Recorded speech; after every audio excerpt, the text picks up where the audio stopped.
शिक्षण मंत्री धर्मेंद्र प्रधान यांच्या राजीनाम्याच्या मागणीसाठी सुरू असलेलं सोनम वांगचुक यांचं उपोषण अखेर 26व्या दिवशी सुटलंय। सरकारकडनं केंद्रीय मंत्री जे.पी. नड्डा आणि जितेंद्र सिंग यांनी मेदांता रुग्णालयात जात वांगचुक यांची भेट घेतली। यावेळी सरकारच्या वतीनं दोन्ही मंत्र्यांनी वांगचुक यांच्याशी चर्चा करत त्यांचं उपोषण सोडवलंय। खरं तर सोनम वांगचुक यांची मुख्य मागणी होती शिक्षण मंत्री धर्मेंद्र प्रधान यांच्या राजीनाम्याची।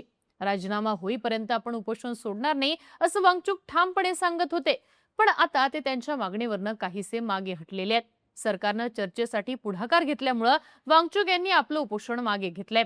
मुळात सरकारचा सुरुवातीपासूनच प्लॅन होता तो म्हणजे सोनम वांगचुक यांचं उपोषण काहीही करून सोडवायचा। त्यांना जंतर मंतरवरनं जबरदस्तीने उचलण्यात आलेलं।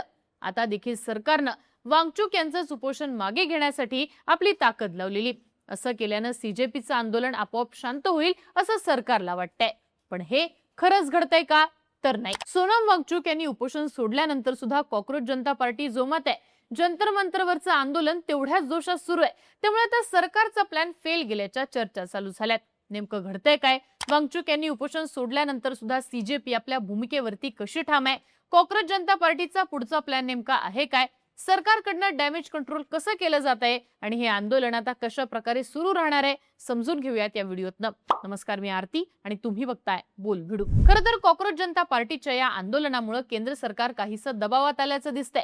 त्यामुळे मागच्या 2 दिवसांमध्ये सरकारकडनं डॅमेज कंट्रोलचे अनेक प्रयत्न केले जात आहेत। आधी पंतप्रधान नरेंद्र मोदी यांनी पेपर फुटी जबाबदार असलेल्यांना शिक्षा करण्यासाठी फास्ट ट्रॅक कोर्ट स्थापन केले जातील असं जाहीर केलं। शिवाय सरकारकडनं मंत्री असणारे जे.पी. नड्डा, जितेंद्र सिंग यांच्यासारखे मंत्री सुद्धा चर्चेसाठी पुढे आलेले आहेत। आम्ही कधीही आणि कुठेही चर्चेसाठी तयार आहोत अशी भूमिका आता सरकारला घ्यावी लागली आहे। इतकंच नाही तर गुरुवारी रात्री higher education secretary Vineet Joshi यांची पंचायत राज मंत्रालयात बदली झाली आहे। त्यांच्या जागी नरेश पाल गंगवार यांची नियुक्ती करण्यात आली आहे, तर डी.के. अनिल कुमार यांची स्कूल एज्युकेशन सेक्रेटरी म्हणून नियुक्ती झाली आहे। थोडक्यात काय तर आता सरकार शिक्षण अधिकाऱ्यांच्या बदल्या करून डॅमेज कंट्रोलचा प्रयत्न करत आहे। महत्त्वाचं म्हणजे इतक्या दिवसांपासून या मुद्द्यावर शांत राहिलेल्या पंतप्रधान नरेंद्र मोदी यांना आता स्वतः समोर येऊन बोलावं लागतंय। मोदींनी गुरुवारी रात्री उशिरा पुन्हा एक व्हिडिओ टाकून पेपर फुटीस जबाबदार असलेल्यांना सोडणार नाही असं जाहीर केलं। तसंच सरकार या संदर्भात लवकरात लवकर एक विधेयक आणणार आहे असं देखील मोदींनी म्हटलंय। म्हणजेच काय तर धर्मेंद्र प्रधान यांचा राजीनामा सोडून जे काही करता येईल ते सगळं करण्याचा मोदी सरकारचा प्रयत्न आहे। पण सीजेपीला नेमकं काय हवंय तर फक्त आणि फक्त धर्मेंद्र प्रधान यांचा राजीनामा।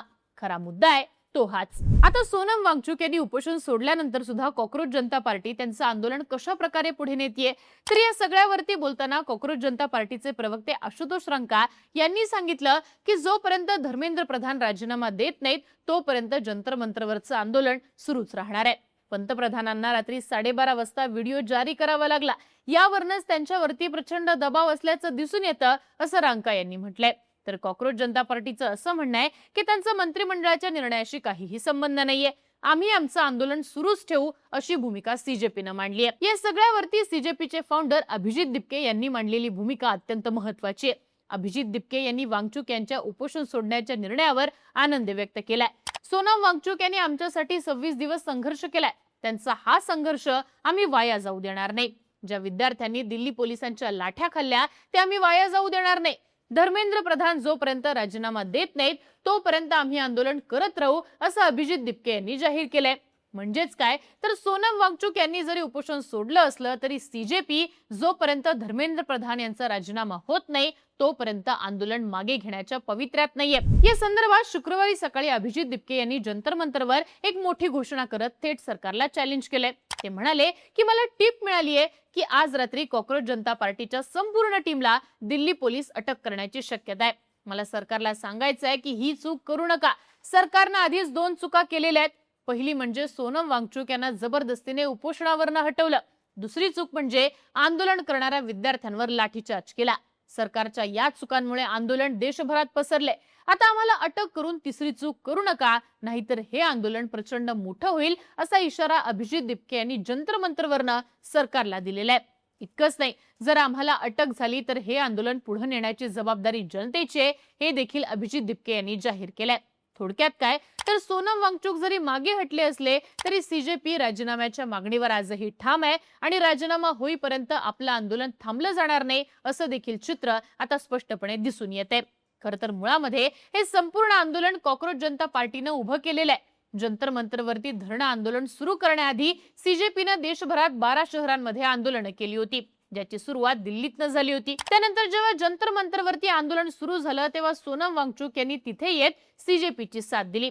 पुढे सोनम वांगचुक हे आंदोलनाचा चेहरा झाले। त्यांच्या उपोषणामुळे आंदोलन नक्कीच मोठं झालं, पण या सगळ्याची सुरुवात अभिजित दिपके आणि त्यांच्या साथीदारांनी केलेली आहे।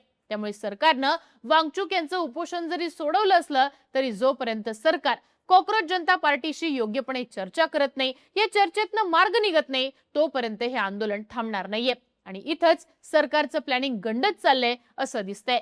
सरकारनं आतापर्यंत आपली ताकद सोनम वांगचुक यांचं उपोषण थांबवण्यासाठी खर्च केली आहे, मात्र तीच ताकद जर सीजेपी सोबत चर्चेसाठी लावली असती तर आतापर्यंत आंदोलन थांबलं असतं असं देखील आता म्हटलं जाते। एवढंच नाही तर 20 जुलैला दिल्ली पोलिसांनी ज्या प्रकारे आंदोलकांवर लाठीचार्ज केला त्यानंतर आंदोलन आणखीनच चिघळलं।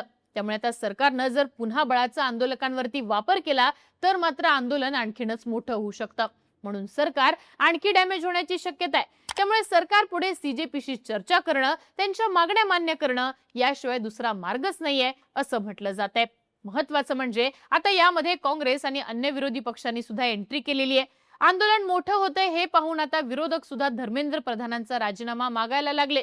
या मुद्द्यावरनं संसदेचं कामकाज ठप्प पडलेलं आहे। संसदेचं संपूर्ण पावसाळी अधिवेशन अशाच प्रकारे या प्रकरणात गोंधळात वाया जातं का असे प्रश्न आता विचारले जातात।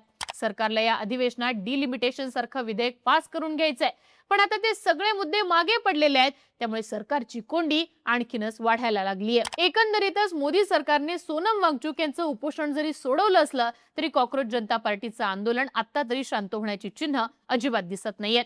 अभिजित दिपके यांनी धर्मेंद्र प्रधान यांच्या राजीनाम्यापर्यंत आंदोलन चालूच राहणार आहे अशी ठाम भूमिका घेतली आहे।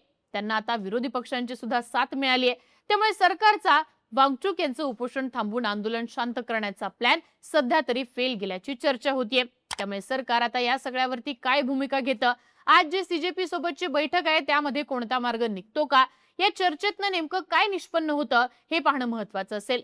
तुम्हाला काय वाटतं, सरकार सीजेपीच्या मागण्या मान्य करून धर्मेंद्र प्रधान यांचा राजीनामा घेईल का, हे आंदोलन आणखी किती काळ चालेल, याबद्दलची तुमची मतं आम्हाला कमेंट बॉक्समध्ये लिहून कळवा आणि अशाच माहितीपूर्ण व्हिडिओसाठी बोलबिडूला सबस्क्राईब करा।